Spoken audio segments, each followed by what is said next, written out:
Esta bala de A32 que le envío es de las que reparte el fuerte de la entrada.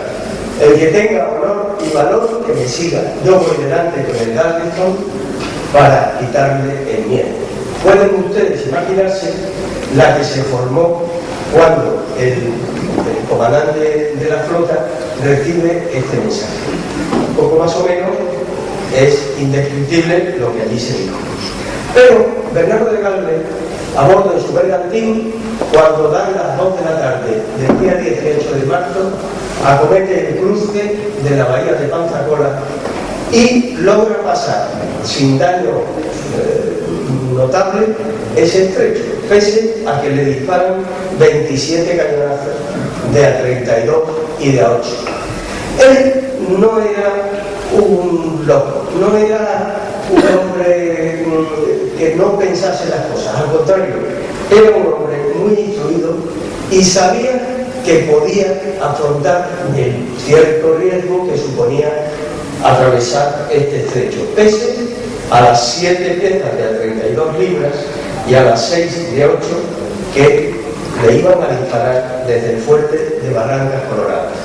El tema está en que la artillería de entonces tenía una longitud de tiro máxima de 500 metros para un tiro tenso, y en esto que me perdonen los artilleros porque saben mucho más que yo. Aquí tenemos la pieza que pretendía o bien impactar en el casco solía tener entre 70 y 1 metro de espesor de una madera muy fuerte, o bien conseguir impactar en alguno de los palos del barco, con lo cual al perder la voladura perdía la vela y por tanto se inmovilizaba.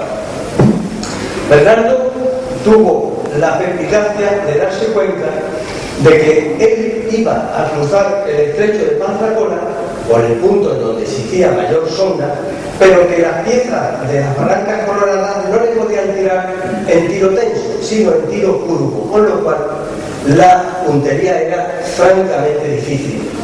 A todo esto, cuando él cruza, todo su ejército está en la isla de Santa Rosa y puede ver el auténtico espectáculo que supuso el bergantín Galveston cruzando aquel estrecho bajo el fuego enemigo. Aquí, a esta distancia, hoy, por ejemplo, con una escopeta de perdigones a una distancia pues, entre la pantalla y el fondo de la sala, prácticamente es imposible romper un palillo de dientes, pues la misma probabilidad había, según Bernardo de Galvez, de que pudiera impactarle un cañonazo de los que largaba el fuerte inglés. No fue un acto temerario, fue un acto de heroísmo, pero por supuesto basado en el conocimiento exacto de la técnica y de la artillería de la guerra.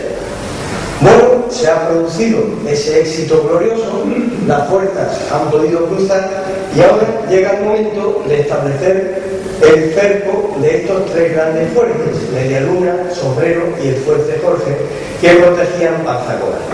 Bernardo de Galvez instala sus campamentos y poco a poco se van construyendo las paralelas, es decir, las trincheras por las que los soldados van avanzando y protegiéndose del fuego enemigo hasta poder situar tanto aquí como aquí la artillería que tendrá que batir estos fuertes.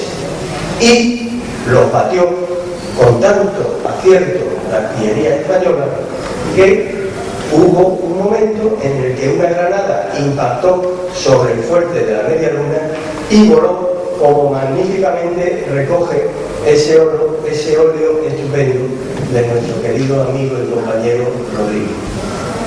Bien, pocos días después, el 8 de mayo, Bernardo de Galvez comunica al rey que, diciéndole: muy señor mío, tengo la satisfacción de participar a vuestra excelencia. Era la carta dirigida a don José de Galvez, tío, que el día 9 de este mes, a los 12 días de trinchera abierta y 61 de desembarco, se tomó la ciudad de Panzacola.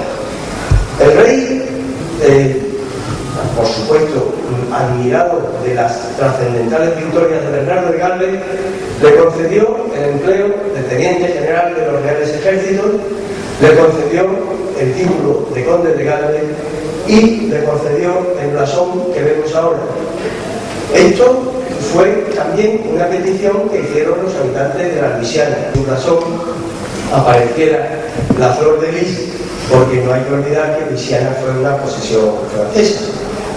De modo que este es el blasón de Bernardo de Galvez, y también el rey quiso que en este blasón figurase el propio Bernardo de Galvez en la tortilla de su barco, el Galveston, con la bandera corneta que demostraba que era el general en jefe el que estaba atravesando bajo el fuego enemigo el estrecho de Pensacola.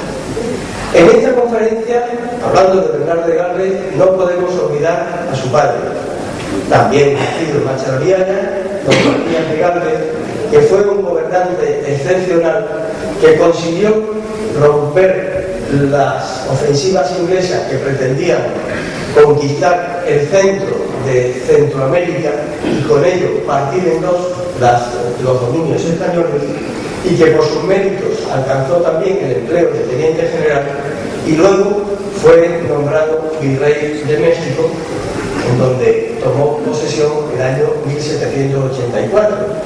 Precisamente en 1784 Bernardo de Galvez regresa a la península, y aquí el pintor Maella, si es que no es otro aún más importante de aquella época, pintor de cámara de Carlos III, le hace ese magnífico retrato que hoy conservan la familia de Aya Galvez, que tengo el gusto de saludar desde aquí a Mirencho y a su esposo Eugenio Tallefer. Este magnífico retrato aparece Bernardo de Galvez, aparece con un vientre prominente al que luego nos referiremos, pero aparece con una carta en su mano, y esta carta dice lo siguiente: Guatemala, 30 de junio de 1780. Querido hijo Bernardo, la felicidad de tus conquistas se las debes a Dios y tus adelantos al rey. Sé pues agradecido a ambas majestades para contar con la bendición de tu amante padre, Matías de Galvez. Creo que no es necesario comentar el espíritu que movió a Matías de Galvez a escribir esta carta. Retomamos ahora las memorias de Saavedra cuando escribió en el año 1784. El conde de Galvez, disgustado de la corte y no pudiendo vencer en Madrid aquella especie de disentería que por no seguir los consejos de sus amigos había adquirido en Guárico, solicitó volver a América y fue nombrado capitán general de Cuba. Y Bernardo de Galvez volvió a América, pasando por Tenerife, como antes vimos, y llega un momento en el que, cuando arriba a La Habana, recibe la noticia de que su padre, Matías, ha muerto. Pocos meses después, el rey Carlos III lo nombra virrey de México para sustituir a su padre. Y aquí tenemos la gran ciudad de México, en donde Bernardo de Galvez llegó en medio de un recibimiento esplendoroso para tomar posesión de su cargo de virrey de México. Allí se vuelven locos con él porque le precedía una fama de héroe, pero también le precedía una fama de hombre amable, simpático, bueno, tanto a él como a su esposa Felicitas Marsan, que era de ascendencia francesa y con la que se había casado en Nueva Orleans.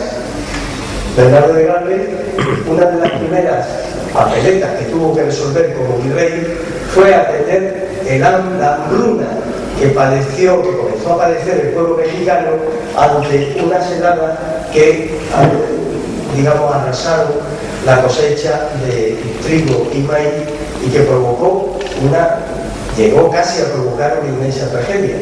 Él llegó incluso a poner el dinero de la herencia de su padre para crear comedores y comprar alimentos para los pobres. No es, por tanto, raro que el pueblo lo aclamara cada vez que tenía ocasión, como por ejemplo con las corridas de toros, porque era un gran aficionado a los toros, e incluso mandó construir una plaza de toros en México junto al palacio, una plaza a la que él podía llegar desde el palacio a través de un pasadizo.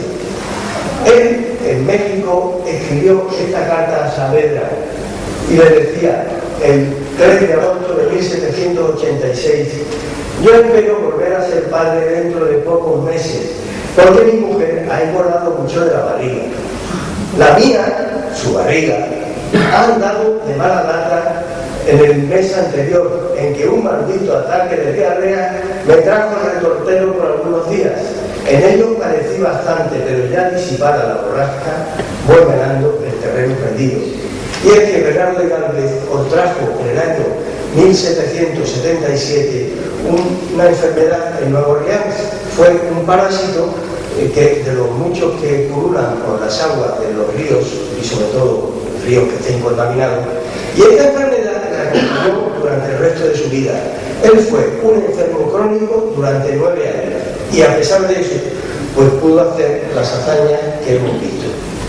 Pero su enfermedad se fue agravando irremisiblemente hasta que el día 30 de noviembre del año 1786 falleció después de un agravamiento que había tenido en la pequeña ciudad de Tacubaya. Bernardo de Gálvez fue un hombre extraordinariamente querido, y buena prueba de ello fueron los muchos elogios que recibió a su muerte. Por ejemplo, el de Saavedra, que dejó escrito: era el conde de Gálvez, hombre de mucho entendimiento y de gran corazón, que en los grandes apuros adquiría una fuerza de alma y una presencia de espíritu como sobrenatural. En él perdió la nación un excelente general. Con motivo de su muerte hubo casi 14 libros que se publicaron en México lamentando el fallecimiento del virrey. Aquí tenemos otro que lo demuestra, otro más, Lamentos americanos por la sensible muerte del señor don Bernardo de Gálvez. Su cuerpo fue traído de México, de Tacubaya a México, fue revestido con su uniforme de teniente general, se le trajeron sus vísceras y fue llevado a México en una marcha nocturna, escoltado por sus alabarderos y con unas 150 hachas que iluminaban el camino. Él llegó a México sentado, muerto, pero sentado en su carroza. Allí, en el Palacio Virreinal, su cuerpo fue velado durante 3 días hasta que recibió sepultura provisional en la Catedral de México, en la cripta del altar mayor de la Catedral de México, mientras se preparaba su sepultura definitiva en la iglesia franciscana del Colegio Apostólico de San Fernando. Y esa fue su última voluntad. Esto es su testamento, los apuntes que dio, porque por su enfermedad no pudo hacer testamento, firmándolo personalmente, y él dejó escrito que con arreglo a las disposiciones, extiendo mi testamento, y dice que se me entierre en San Fernando frente de mi padre, y que se me hagan los mismos sufragios de aniversario perpetuo, que mis hijos Miguel y Matilde pasen a España cuanto antes. Bernardo de Gálvez quiso ser enterrado en la iglesia de San Fernando, de la que había salido el padre Fray Junípero Serra para evangelizar California, siguiendo instrucciones de don José de Gálvez.